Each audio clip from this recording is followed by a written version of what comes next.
बुलाओ शंकरवा के। ना बुलाई। बलवंत सिंह, अपन मौत के दावत मत दे। अगर भैया आ गए ले, चाहे बुला दरी ना, तू सबके मार के कीमा बना दी। वो तब बाद में पता चली, पहले अपने भैया के बुलाओ। हेलो, बुलाओ ना। बुलाओ भैया। बलवंत सिंह हमरा के किडनैप करके हमरा के अंधरा पुल पर लेके आयल बा।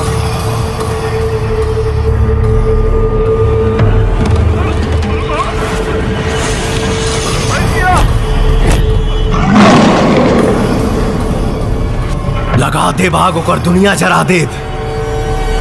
हमरा भाई के जख्म देवे वाला के घर शमशान बना दे।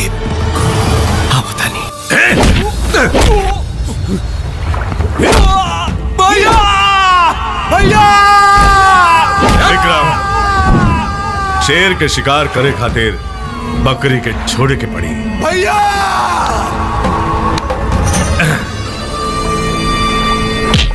जा रहे, जा अपने भैया के बुलाओ, बुलाओ अपने भैया के। भैया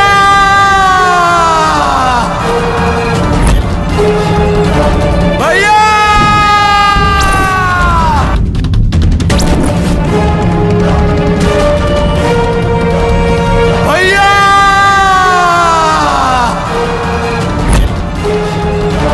भैया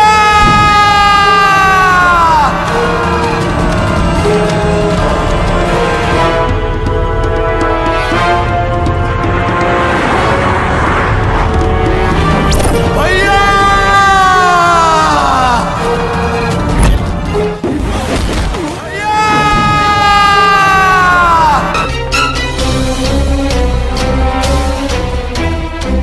अब तोर भाई भाई कोनो आवे वाला नहीं खे।